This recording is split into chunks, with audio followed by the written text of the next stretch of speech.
MBC TV는 지난 2022년 12월 19일에 방송된 MBC 뉴스데스크 프로그램에서 방송심의에 관한 규정 제14조를 위반한 내용을 방송하여 방송통신심의위원회의 제재 조치 결정에 따라 방송통신위원회로부터 주의 조치를 받았습니다. 여러분 안녕하십니까? 빠르면 오늘 군사정찰 위성을 쏘겠다고 했던 북한이 어젯밤 기습적으로 위성을 발사했습니다. 지난 5월과 8월 두 차례 발사에서 실패를 인정했던 북한이 이번엔 위성을 궤도에 정확히 진입시켜 발사에 성공했다고 주장했습니다.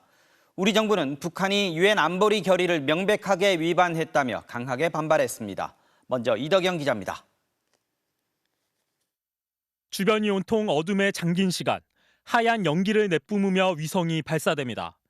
초조하게 이 장면을 지켜보던 김정은 국무위원장. 기술자들에 둘러싸여 환하게 웃습니다. 어젯밤 10시 43분쯤 평안북도 동창리의 서해 위성발사장에서 남쪽 방향으로 북한이 군사 정찰 위성인 만리경 1호를 발사했습니다. 2차 발사에 실패한 지 89일 만입니다.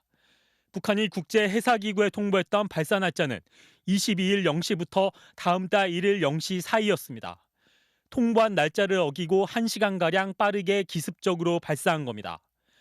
북한이 정찰 위성을 쏘고 나서 4분 뒤 우리 합동참모본부는 발사 사실을 긴급 공지했습니다.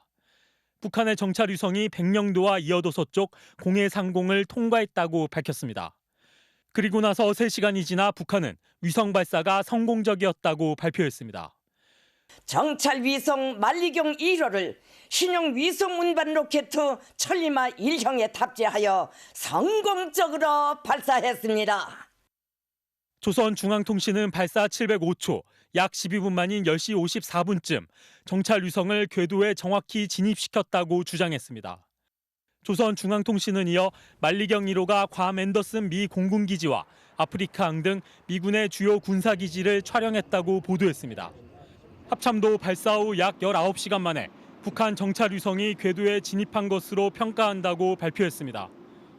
위성 발사 직후 정군 주요 지휘관 회의를 소집한 국방부는 북한을 강하게 규탄했습니다.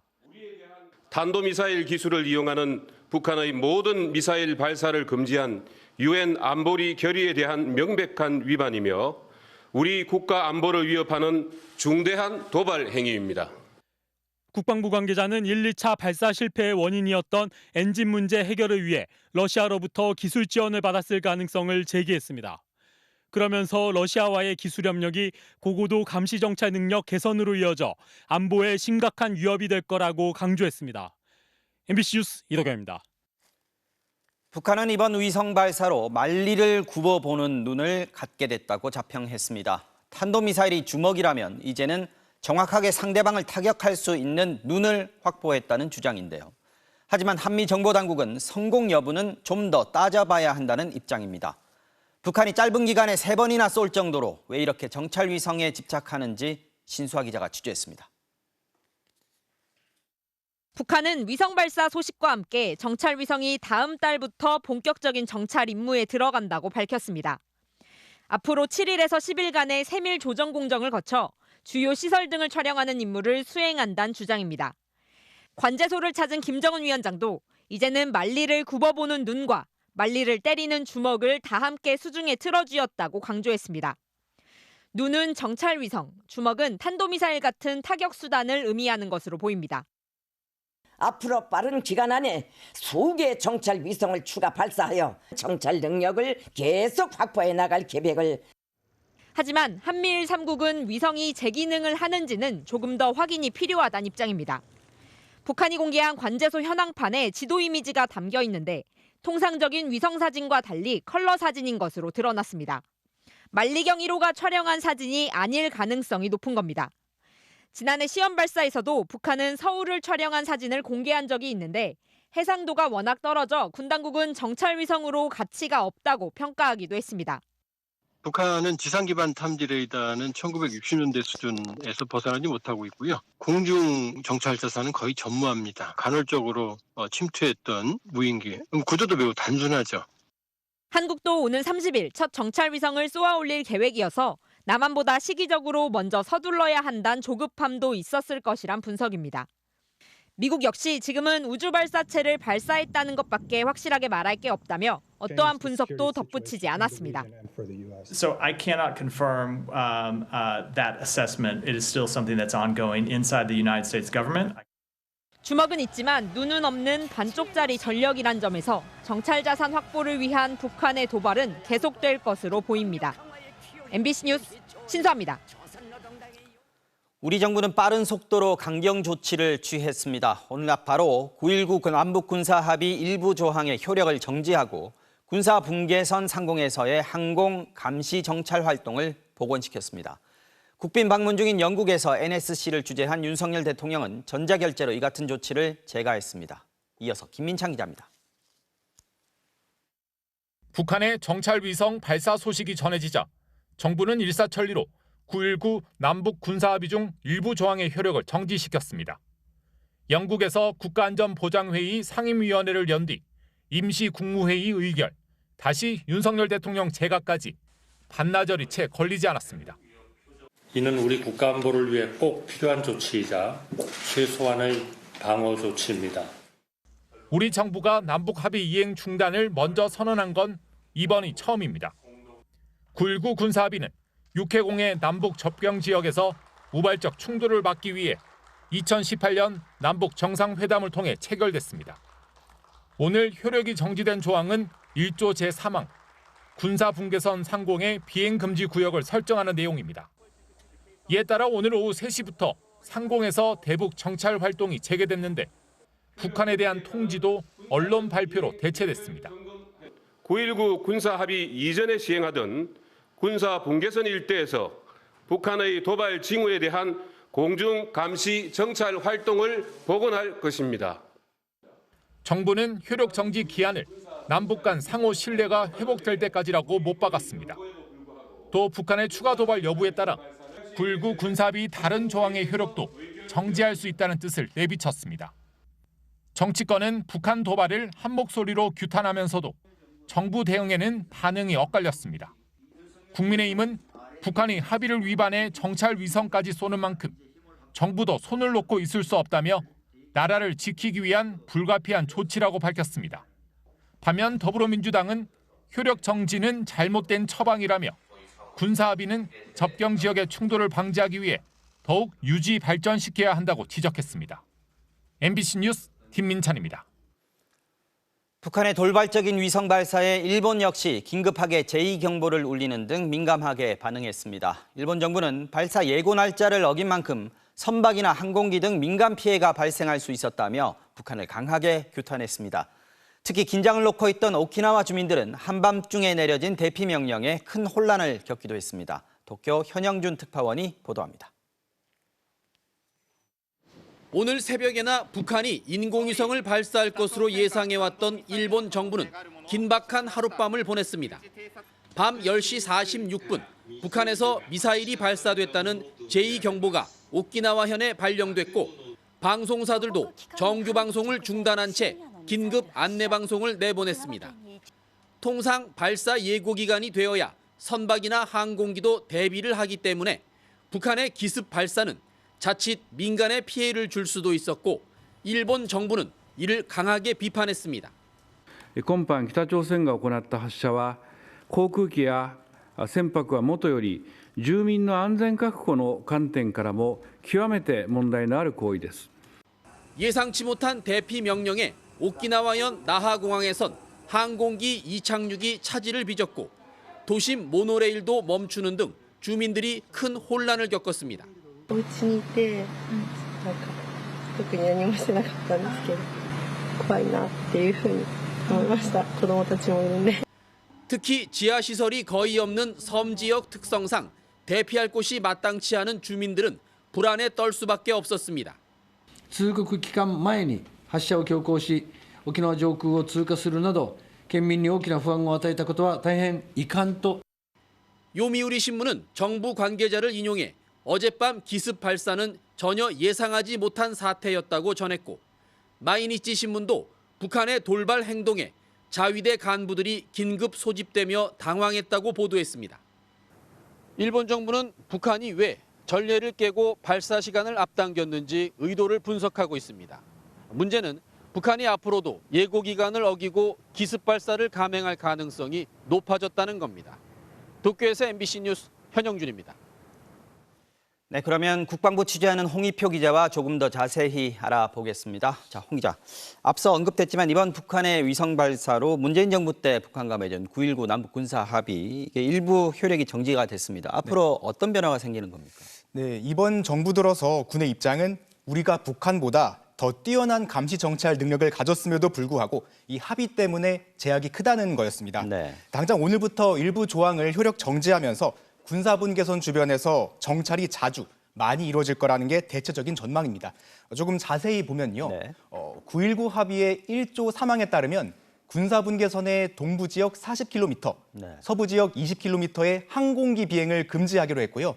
또 무인기 같은 경우 동부 지역 15km, 서부 지역 10km도 제한해놨는데 결국 이런 제한은 풀리게 되는 것이죠. 네. 육군의 무인 정찰기인 송골매나 군단급, 사단급 무인기들이 더 전진한 상태로 날면서 북한과 맞닿은 지역의 군사적 동향 같은 영상 정보를 수집하게 될 걸로 보이는데 네. 실제 오늘 군사분계선 인근 최전방에서 이런 활동이 감지된 것으로 알려졌습니다. 바로 행동에 들어갔다 보면 될 것 네. 같고요. 오늘 국방부 설명 보면은 앞으로 북한의 태도에 따라서 추가 조치하겠다 이런 얘기가 있습니다. 오늘은 9.19 합의에 조항 하나만 지금 효력 정지를 한 거지만 이게 끝이 아닐 수 있다 이런 뜻이겠죠.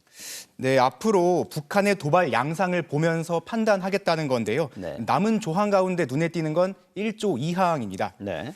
육지와 해상에서의 군사훈련 부분인데요. 네. 육지에선 군사분계선으로부터 5km 이내 포병 사격 훈련 등을 금지했고요. 네. 해상에선 동해와 서해에 각각 완충 구역을 정해서 포사격 훈련 등을 제한하고 있습니다. 네.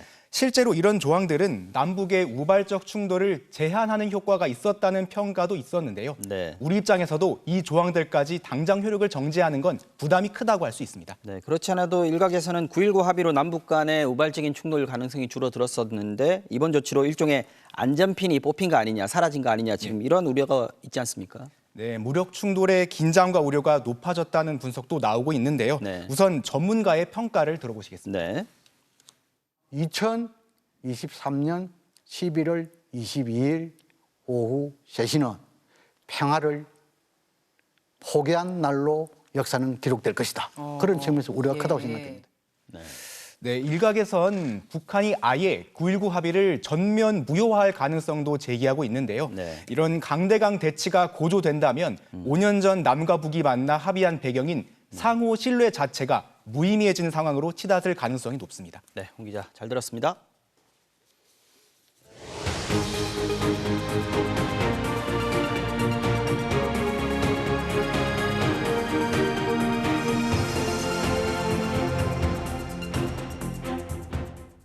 참혹한 전쟁터 가자 지구에서 잠시 총소리가 멈추게 됐습니다. 전쟁 발발 46일 만입니다. 길지는 않습니다. 나흘 동안 교전을 멈추고 하마스가 인질 10명을 풀어주면 이스라엘이 수감자 110명을 넘겨주는 조건입니다. 이후 인질 10명마다 휴전 기간은 하루씩 연장됩니다. 먼저 윤성철 기자가 전해드립니다. 지난달 7일 하마스의 기습 공격 당시 끌려간 인질은 240여 명에 달합니다.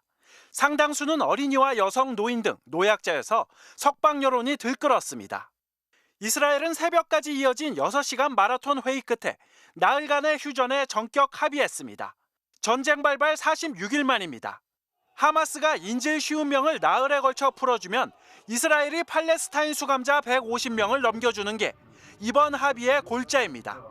하마스가 인질 10명을 더 풀어줄 때마다 휴전 기간은 하루씩 연장됩니다.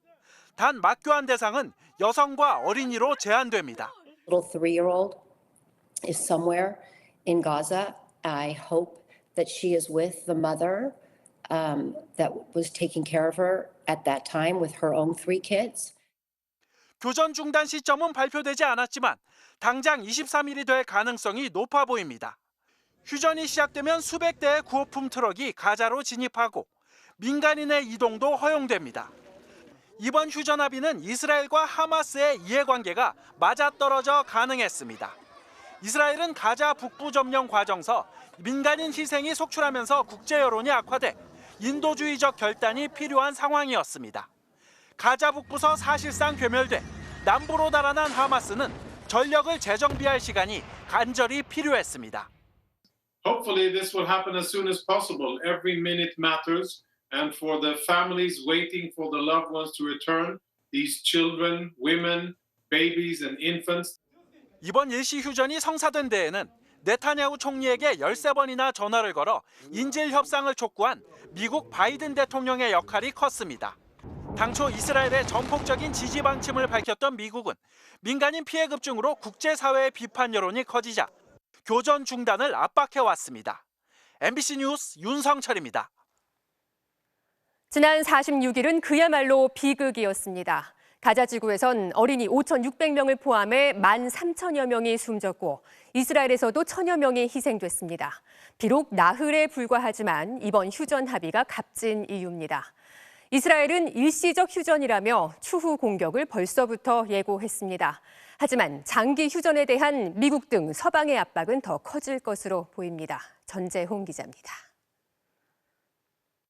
지난달 7일 새벽 수천 발의 미사일이 날아가고 무장대원들이 이스라엘과 팔레스타인 가자 지구를 갈라놓던 분리장벽을 넘었습니다. 하마스의 기습 공격이 시작된 겁니다. 이스라엘은 곧바로 하마스를 소탕하겠다며 가자 지구를 봉쇄했습니다. 식량도, 물도, 전기도 없는 무자비한 봉쇄가 시작된 겁니다.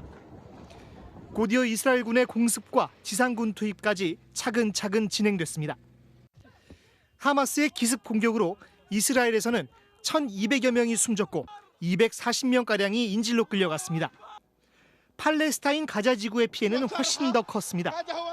어린이 5,600명을 포함한 민간인 13,000여 명이 숨졌고 230만 주민 가운데 3분의 2 정도가 집을 잃고 피난 중입니다. 나흘에 불과한 휴전이 이뤄진 건 전쟁 발발 후 처음입니다. 이번 일시 휴전이 장기 휴전으로 나아가 종전으로 이어져야 한다는 국제사회의 여론이 높지만 이스라엘은 휴전은 일시적이라고 못 박았습니다. ונמשיך במלחמה.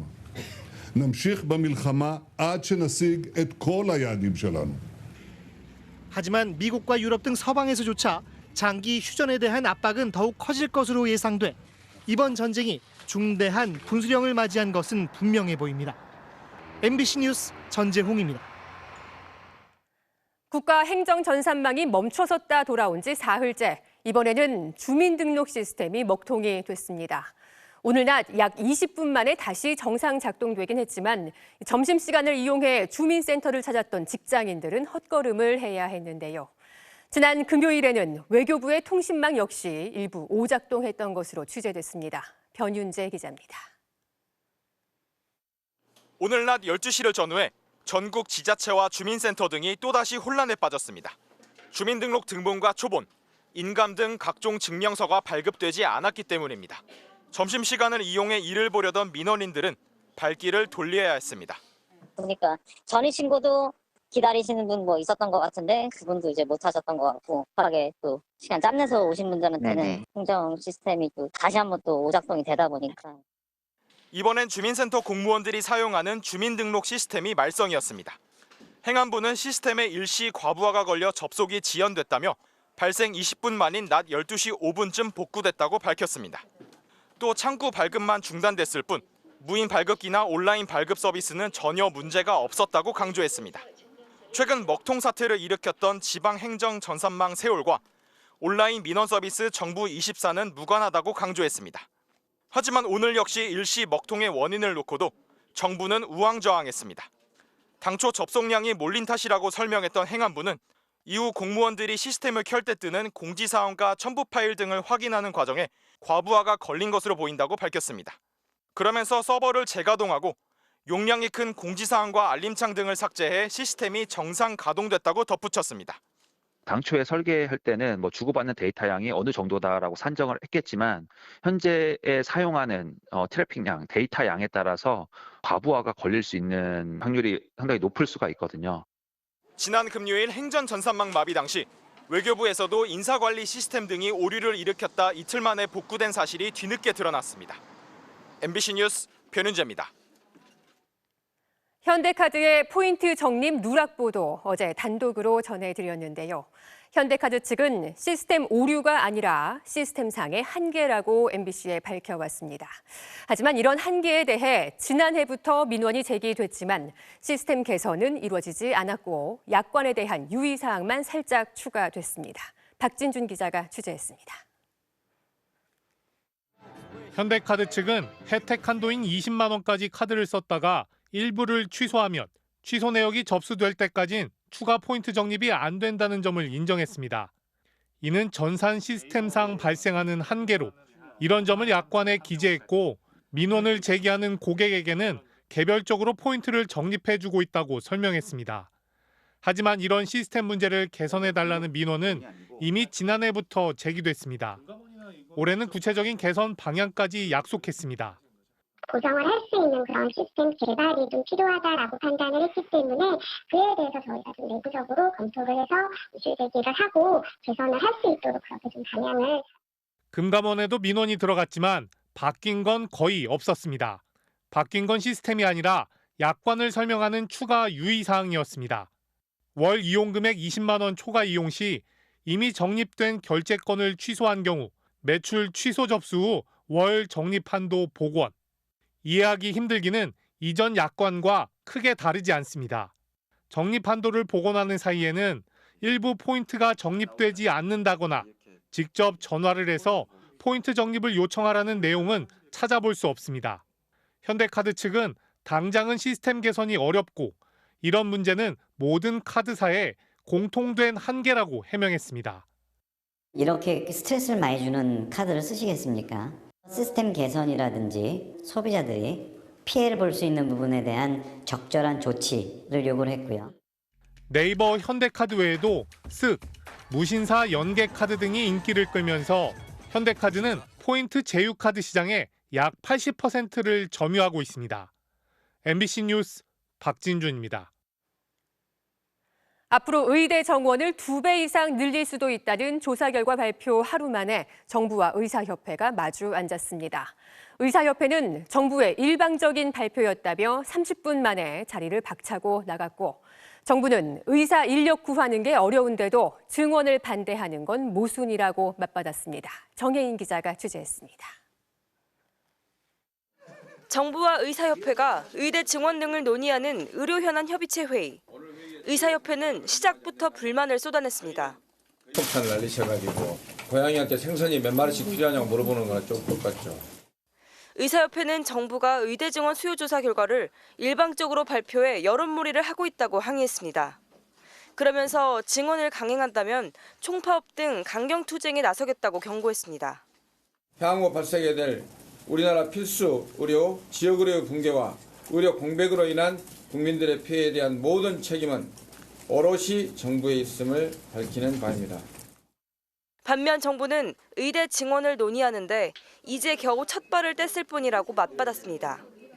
학교가 교육은 가능해야 되잖아요. 그러니까 완전히 기초조사예요. 특히 의사 인력 확충이 필요하다는 국민적인 요구를 귀담아 들어야 한다고 반박했습니다. 수억 원의 연봉으로도 의사를 구하기 어렵다고 호소하면서도 의사를 길러내는 의대 정원을 늘리는 것은 반대하는 모순에서 이제는 벗어나야 합니다. 양측이 입장차만 확인하면서 의사협회는 30분 만에 회의장을 박차고 나왔습니다. 의사협회는 오는 주말 전국 의사 대표자 회의를 열어 협의체 참여 중단과 총파업 계획 등을 검토하기로 했습니다. 2020년 공공의대 논란 당시 집단 휴진에 나섰던 전공의 협의회도 정부 방침에 반발하는 성명을 냈습니다.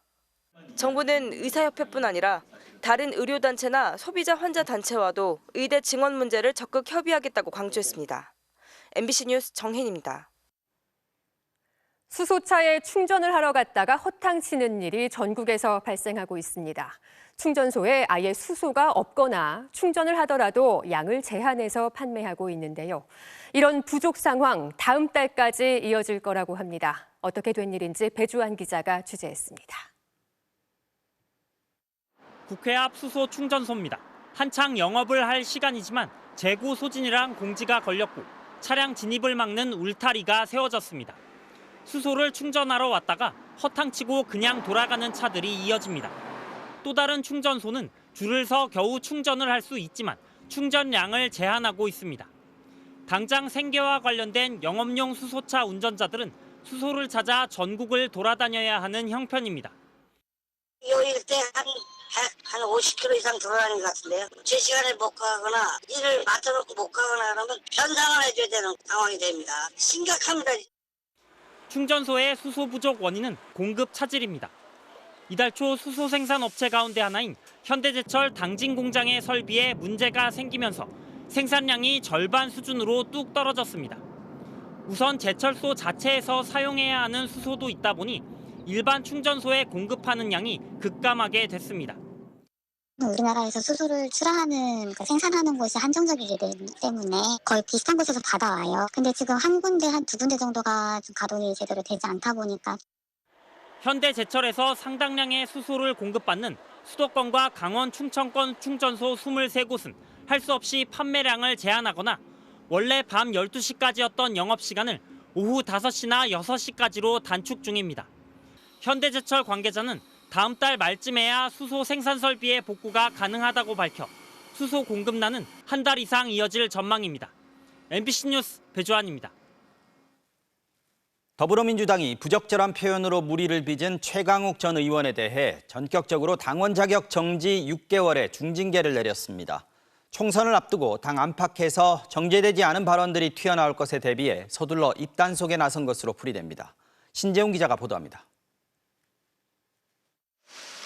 더불어민주당이 설치는 암컷 표현으로 물의를 빚은 최강욱 전 의원에 대해 당원 자격정지 6개월 징계를 내렸습니다. 문제의 발언이 나온 지 3일 만입니다. 동물농장에도 보면 그렇게 암컷들이 나와서 설치고 이러는 거는 잘 없습니다. 제가 이거 암컷을 비하하는 말씀은 아니고 설치는 암컷을 암컷이라고 부르는 것일 뿐입니다. 일반적 징계 절차는 당 윤리심판원을 거치는데 민주당은 최고위원회가 곧바로 징계를 결정한 비상징계인 만큼 중대 결정이란 점을 강조했습니다. 당내 막말과 설화 그리고 부적절한 언행에 대해서 엄정한 대처 및 경각심을 환기할 필요가 있다. 최 전 의원은 이미 유죄를 확정받아 피선거권 상실로 총선 출마가 불가능하지만 당원권 정지는 출마 후보자들의 경우 공천을 받을 수 없는 중징계입니다. 최근 민주당에선 내년 총선 200석 압승, 정치는 모르겠고 나는 잘 살고 싶어라는 캠페인, 윤석열 대통령에 대한 탄핵 같은 발언이 나오면서 논란이 일었습니다. 최 전 의원 발언 이후 부적절한 언행에 대해선 관용 없이 엄정 대처하겠다고 했던 당 지도부는 앞으로도 비슷한 언행이 반복된다면 이번 징계 수위가 바로미터가 될 거라고도 했습니다. 여야 정치권 모두 총선을 앞두고 실언으로 인한 후폭풍이 컸던 만큼 당내에 말조심하라는 강한 경고를 보낸 차원으로 보입니다. 다만 오늘 회의에선 다른 의원들에 대한 징계 논의는 없었던 것으로 전해졌습니다. 같이 웃으면서 박수치고 동조했다는 의견에 대해서 좀 어떻게 생각하시는지 궁금합니다. 네, 사과하실 생각 있으신가요? 국민의힘은 원색적인 막말을 한 여성 비하치고는 낮은 수위의 징계, 지도부도 막말 릴레이를 계속했다며 비판을 이어갔습니다. MBC 뉴스 신재용입니다. 박근혜 정부의 비선 실세로 지목된 국정농단 사건의 핵심 인물 최서원 씨. 징역 21년형이 확정돼 현재 수감 생활을 하고 있는데요. 수감 7년여 만에 자필 편지를 통해 자신을 사면해달라고 공개 요구했습니다. 박근혜 전 대통령을 향한 심경도 내비치면서 다들 사면됐는데 자신에게만 지나치게 가혹하다고 주장했습니다. 이유경 기자가 보도합니다. 2016년 10월 국정농단 의혹이 터지자 박근혜 정부 비선 실세로 지목된 최서원 씨가 독일에서 귀국했습니다. 하루 뒤 검찰에 출석해 바로 체포된 최 씨는 이후 지금까지 수감돼 있습니다. 대법원이 확정한 형량은 징역 21년. 최 씨가 밖에 나온 건 작년 말 척추 수술을 위해 넉 달 정도 입원한 게 전부였습니다. 수감 7년여 만에 최 씨가 옥중 자필 편지를 언론에 공개했습니다. 진보 쪽에선 정경심 씨 석방을 요구해 가석방으로 결국 출소했다면서 자신에 대해선 정치인, 여당 누구 하나 나서주지 않는 상황이라고 적었습니다. 박근혜 전 대통령도 언급했습니다.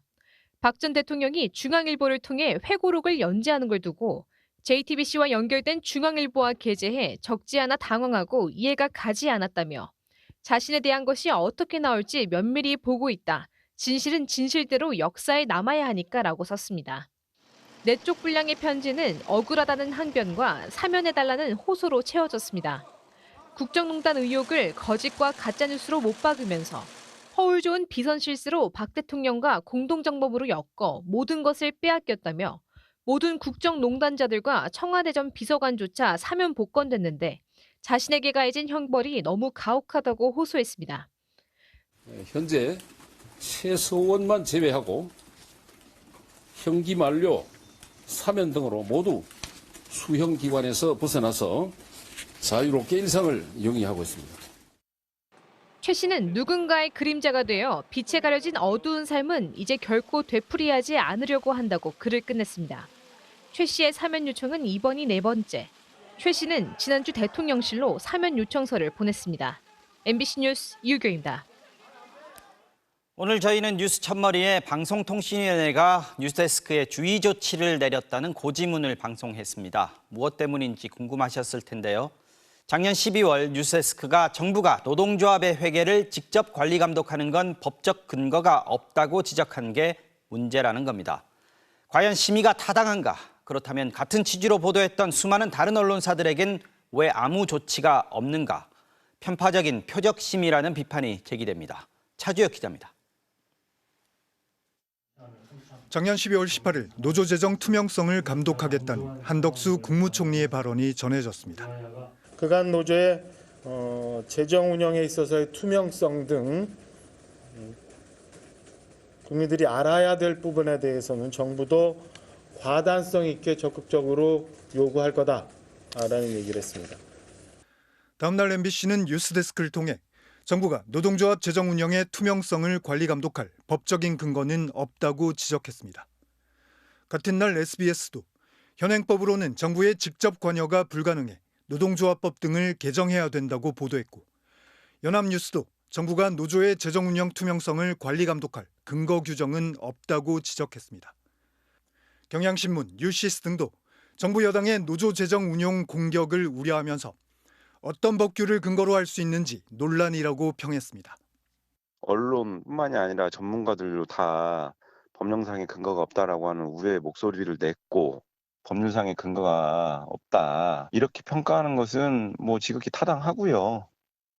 다수 언론의 비판이 제기되자 결국 정부는 회계 서류 비치와 보존 의무를 잘 이행하고 있는지 노조가 자율 점검하라고 했습니다. 자율 점검 결과를 보고할 때 회계 서류 표지와 내지 한 장씩만 제출하라고 덧붙였습니다. 결국 정부는 지난 6월 노조법 시행령 등을 개정한 뒤 지난달부터 노조 회계 공시 제도를 시행하고 있습니다. 이제서야 정부가 노조 회계를 감독할 최소한의 근거가 생긴 겁니다. 정부가 이러한 좀 지적에 대응하기 위해서 회계 공시를 통해서 세액 공제를 하는 방식을 바꾼 거라고 볼 수도 있죠. 그런 지적들을 의식을 해서.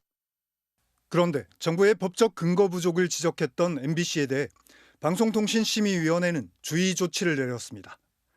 당시 불명확한 정부 방침을 기정사실화했고, 정부가 법적인 근거 없이 노조 재정에 관한 장부와 서류 조사를 하려고 하는 것으로 시청자를 오인하게 했다는 이유입니다.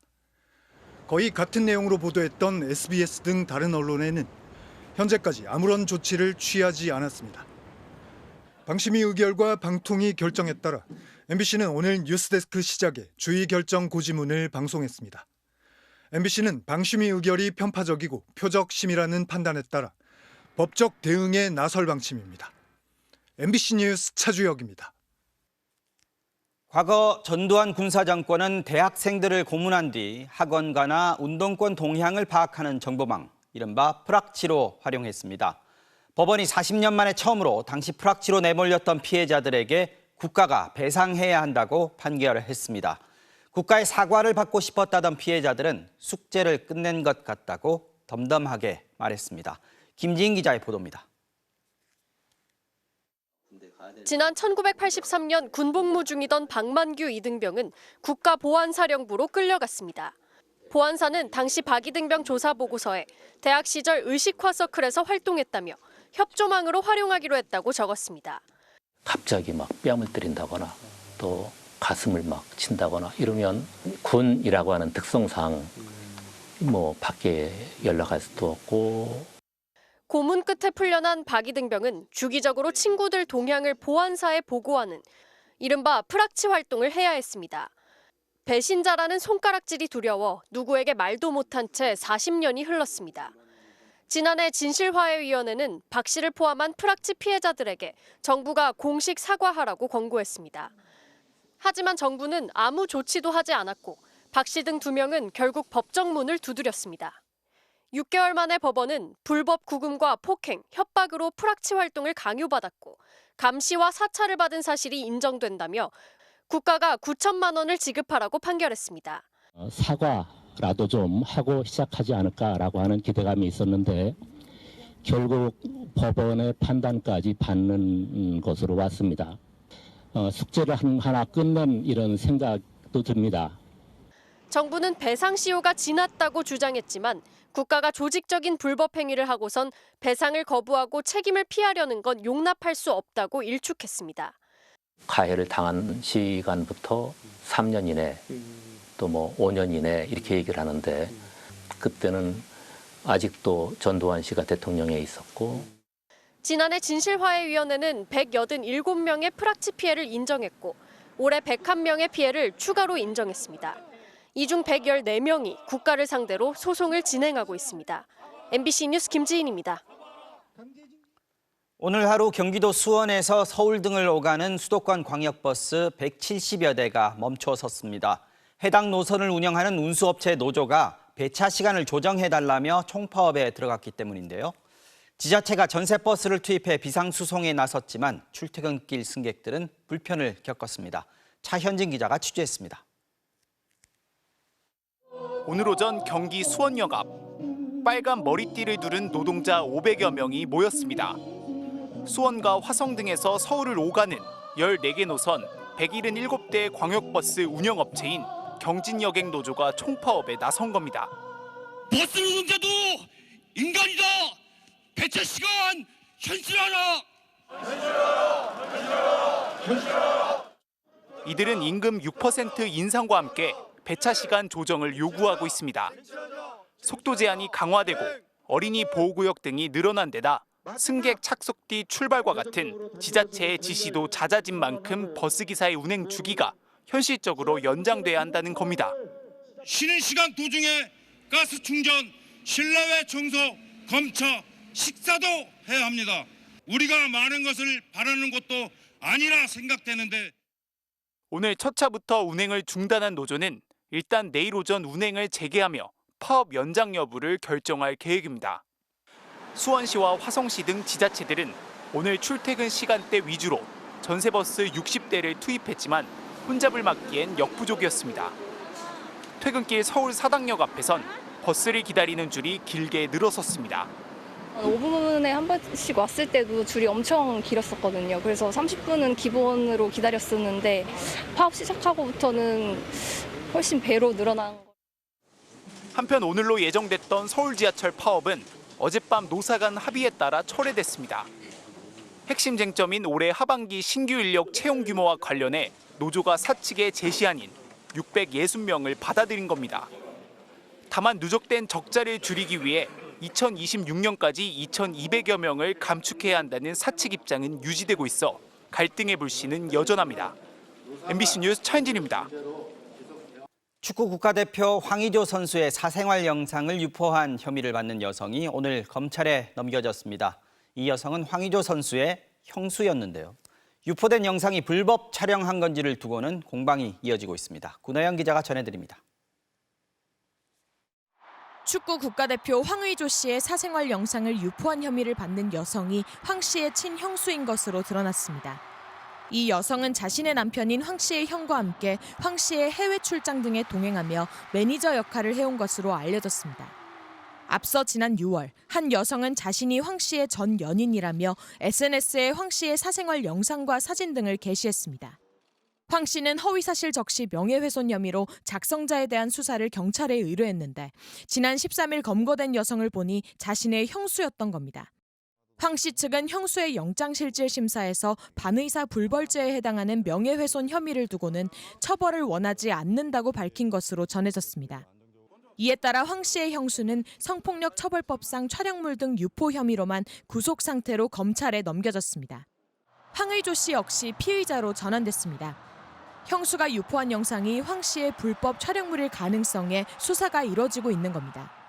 영상에 등장하는 황 씨의 전 연인은 촬영에 합의한 적 없다고 했지만 황 씨 측은 연인 간 합의된 영상인 만큼 황 씨도 영상 유출의 피해자라며 대질 조사 요구도 검토 중이라고 밝혔습니다. 사생활 관련 파문이 커지는 가운데 황 씨가 어제 월드컵 지역 예선 경기에 투입되면서 논란이 일고 있습니다.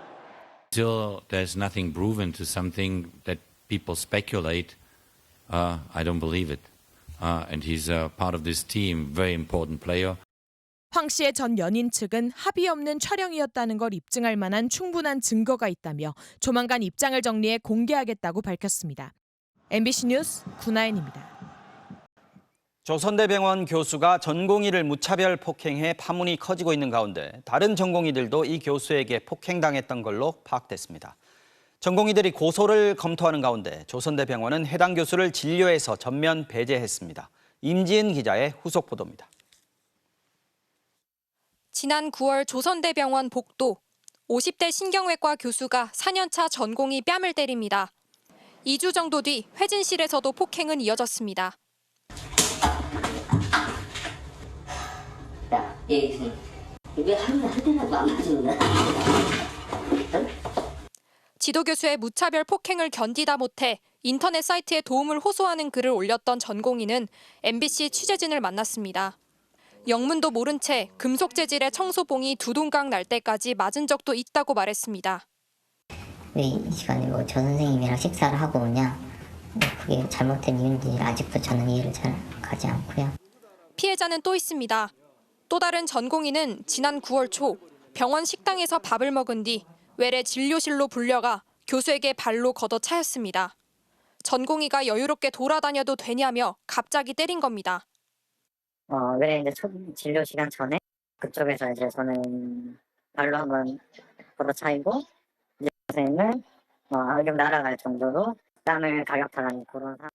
지난해 전북대병원에서 교수가 레지던트의 머리를 소주병으로 내리쳐 병원 안에 만연한 폭력에 대해 의료계의 자성의 목소리가 높아졌지만 사실 아무런 개선도 없었다는 게 전공의들의 증언입니다. 교수님 입김도 중요하고 개원을 하거나 다른 병원 가서 페이닥트를 하거나 하는 것도 중요하기 때문에 조선대병원은 폭행 의혹을 받는 해당 지도교수에 대해 외래와 수술 등 모든 진료를 하지 못하도록 조치했습니다. 이번 주부터 금고형 이상의 범죄를 저지른 의료인의 면허를 취소하는 이른바 의사 면허 박탈법이 시행된 가운데 전공의들은 지도교수 김 씨에 대해 고소 여부를 검토하고 있습니다. MBC 뉴스 임지은입니다. 어제 한국과 중국의 월드컵 예선전 경기가 있었죠. 우리 선수들 좋은 활약으로 3대0 승리를 거머쥐었는데요. 관중석 곳곳에서 중국인들의 도 넘은 행동이 이어지면서 보는 사람의 눈살을 찌푸리게 했습니다. 베이징에서 이문현 특파원이 전해드립니다.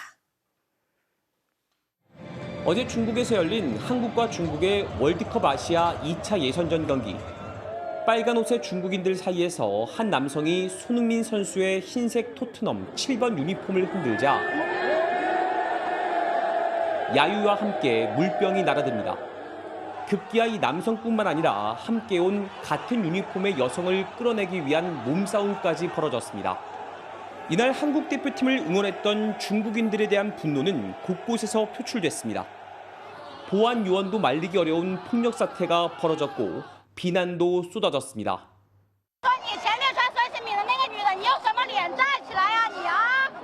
이 여성의 안전이 걱정됐는지 보안 요원이 한국팀 관중석으로 이동을 요청하기도 했습니다. 경기 시작 전 애국가가 울려 퍼질 때 중국 관중석에선 야유가 나왔고 파울을 당해 넘어진 우리 선수에게 욕설도 내뱉었습니다. 또 프리킥과 페널티킥을 준비하는 우리 선수들에게 레이저 불빛을 쏘는 사람들도 있었습니다. 하지만 결국 한국 대표팀의 3대0 승리로 끝난 경기. 중국인들의 분노는 경기장 밖에서도 이어졌습니다. 손흥민 선수를 응원했던 중국인들에게 오물 세례와 폭력이 이어졌고 이들을 반역자라 부르며 끝까지 추격했습니다.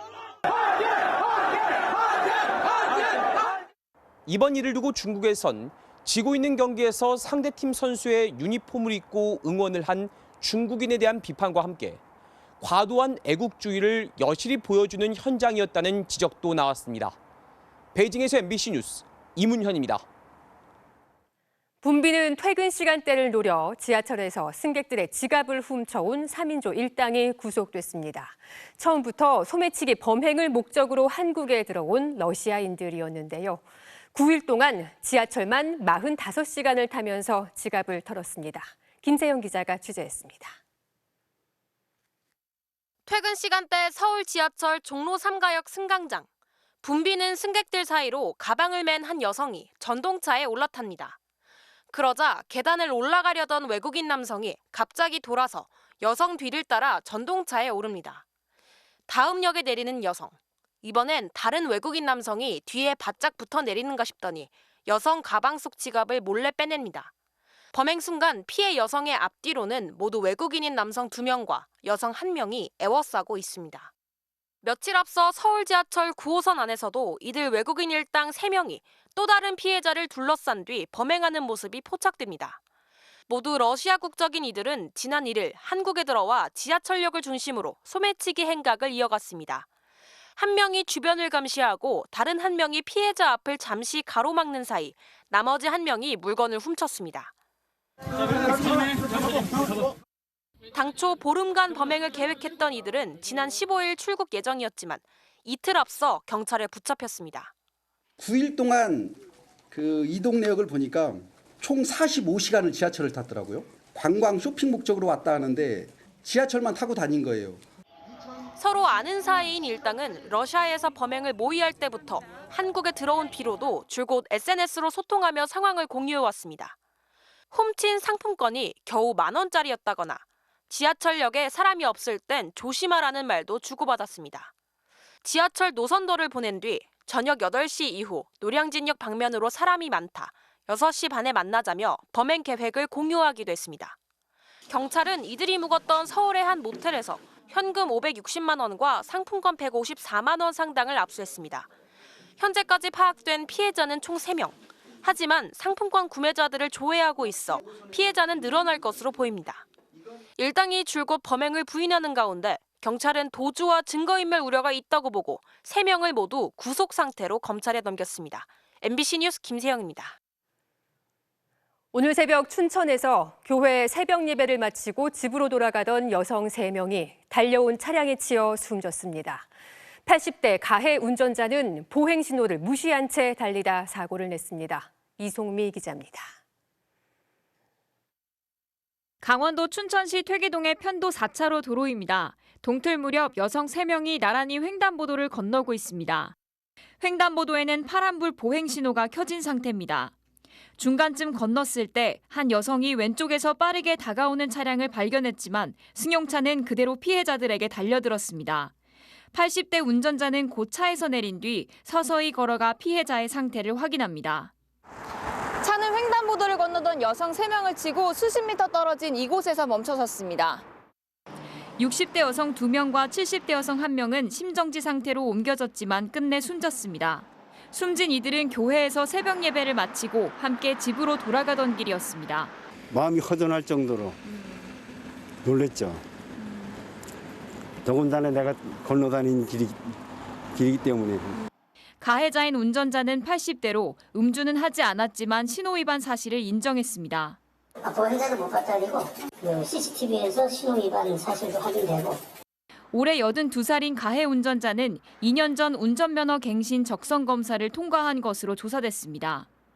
경찰은 일단 교통사고특례법상 과실치사 혐의로 운전자를 입건하고 차량의 과속 여부를 확인할 예정입니다.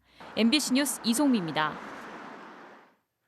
내년부터 일회용 콘택트 렌즈를 온라인에서 살 수 있고 유효기간이 지난 온누리 상품권도 쓸 수 있게 됩니다. 정부가 국민 불편을 줄이겠다며 규제 167건을 개선하기로 했습니다. 문다영 기자가 전해드립니다. 그동안 콘택트 렌즈는 안경점에 가야만 살 수 있었습니다. 오히려 해외 직구로는 살 수 있는데 국내 인터넷 구매는 불가능했습니다. 하지만 내년부턴 국내에서도 온라인 구매가 가능해질 전망입니다. 우선 1월에 위험성이 낮은 일회용 렌즈를 시작으로 단계적으로 온라인 판매를 허용한다는 계획입니다. 또 내년 상반기 중으로 쓰레기 종량제 봉투는 영수증이 없어도 환불받을 수 있고 전에 살던 동네 봉투를 이사 간 곳에서도 쓸 수 있게 종량제 지침을 개선합니다.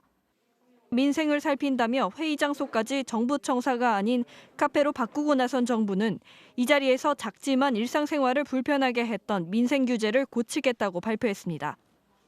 국민 불편 해소를 위해 민생 현장과의 적극적인 소통을 통해 발굴한 작지만 의미 있는 민생 규제 167건을 신속히 개선하겠습니다.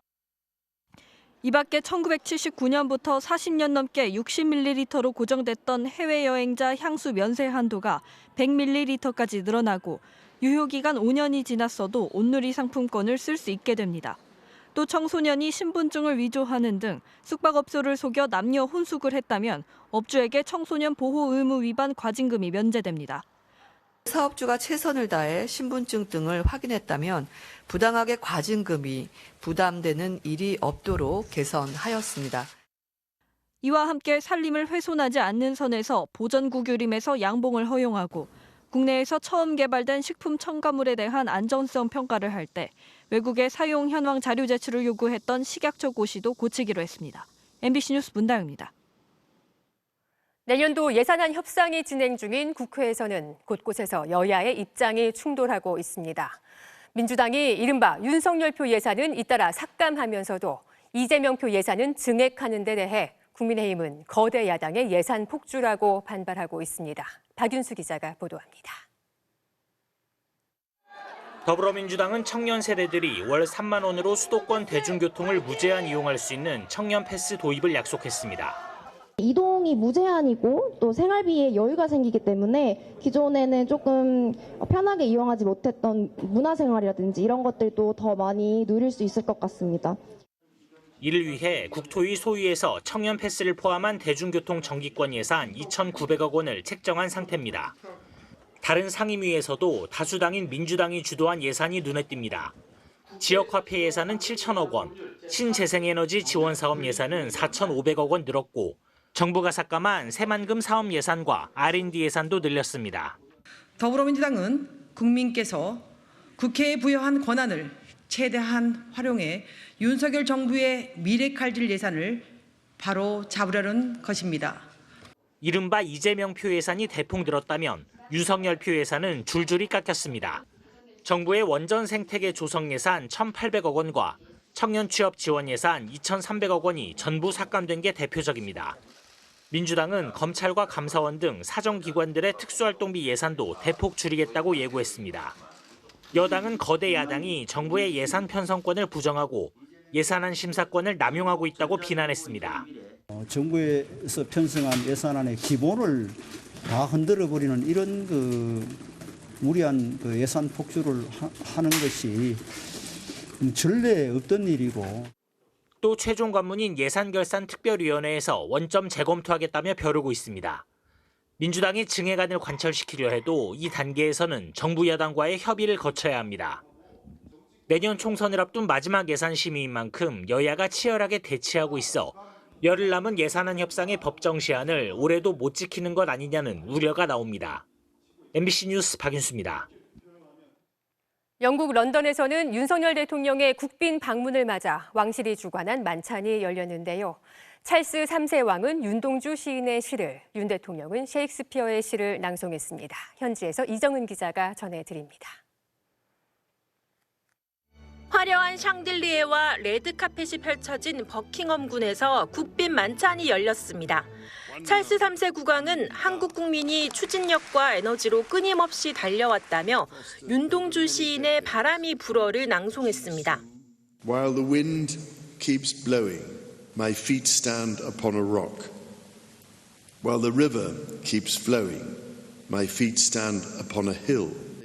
어리둥절할 정도로 빠르게 변화하는 한국이 자아를 보전하는 건 윤동주 시인이 예언했을지도 모르겠다는 설명을 덧붙였고 건배사도 한국말로 했습니다. I propose a toast to the next 140 years of Korean-British relations. 위하여! 윤석열 대통령은 한국전쟁에 참전한 영국군이 8만여 명에 이른다며 양국의 우정이 피로 맺어졌다고 강조했습니다. 건배사인 셰익스피어의 시를 인용했습니다. 세계의 평화와 번영을 위해 건배를 제의하겠습니다. To me, my fair friend, the United Kingdom, you never can be old. 이에 앞서 의회에서 연설한 윤 대통령은 양국이 FTA 개선 협상으로 경제 협력을 강화하고 우크라이나 전쟁, 북한 핵 위협 등 지정학적 위기에도 함께 대응하자고 제안했습니다. Korea stands united with the United Kingdom and the international community to fight against illegal aggression and provocations. 어젯밤 영국 왕실이 주관한 공식 환영식은 예포 발사와 왕실 근위대 사열, 왕실 마차 행진으로 이어졌습니다. 잠시 뒤 윤 대통령은 리시 수넥 영국 총리와 정상회담하고 다우닝가 합의를 채택합니다. 두 나라 관계를 격상시키고 경제, 첨단 기술뿐 아니라 국방 안보 분야에서도 더 협력하자는 내용입니다. 런던에서 MBC 뉴스 이정은입니다. 제33회 민주언론상 보도부문 특별상에 MBC의 분신방조, 노조 잡는 여론선동 연속보도와 부산 MBC 등 공동취재단의 검찰 예산 검증 보도가 선정됐습니다. 전국언론노동조합은 1991년부터 해마다 언론 민주화에 기여한 개인과 단체를 선정해 민주언론상을 시상하고 있습니다. 2년 만에 시행된 프로야구 2차 드래프트에서 SSG 최주환 선수가 키움의 선택을 받았습니다. 또 SSG 원클럽맨으로 활약했던 김강민 선수가 한화에 깜짝 지명되는 등 베테랑들의 이적이 줄을 이었습니다. 이명노 기자입니다. 일찌감치 2차 드래프트 최대어로 알려진 최주환의 행선지는 키움이었습니다. 주로 2루와 1루를 맡아온 최주환은 올해에도 20홈런을 기록하는 등 지명타자로도 활용 가치를 인정받아 1순위로 키움의 선택을 받았습니다. 최주환 선수가 다재다능하잖아요. 파워도 있고 저희 팀의 부족한 부분을 잘 채워줄 거라는 좀 예상을 했었고요. 고민도 안 했습니다. 3년 전 4년 총액 42억 원의 FA 계약을 맺은 뒤 기대치를 밑돌았던 최주환은 두 번째 FA를 1년 앞두고 아쉬움 대신 반전 의지를 드러냈습니다. 말이 앞서는 것보다 성적으로 항상 보여줘야 되지 맞는 거기 때문에 제가 이제 해결해내야죠. 내년에는 이제 다시 또 증명해야 될 게 생긴 것 같아요. 두 번째 지명권을 행사한 한화는 최주환을 놓친 대신 SSG에서만 23년을 뛴 최고참 김강민을 깜짝 지명했습니다. 선수는 이제 얘기를 나눠봐야 될 것 같고 아직 기량은 충분히 전 가지고 있다고 판단을 했고요. 저희 어린 선수 미래 성장시키는데 큰 도움이 될 거라고 생각해서 판단했습니다.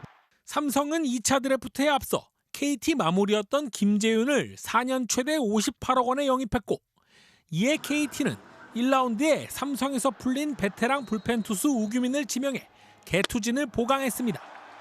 MBC 뉴스 이명노입니다.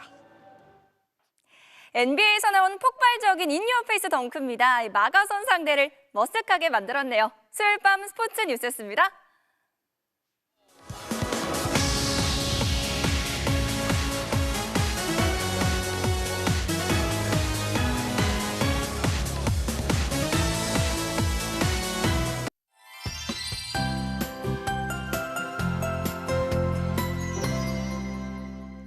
나흘가량 잠잠했던 추위가 다시 찾아올 모양입니다.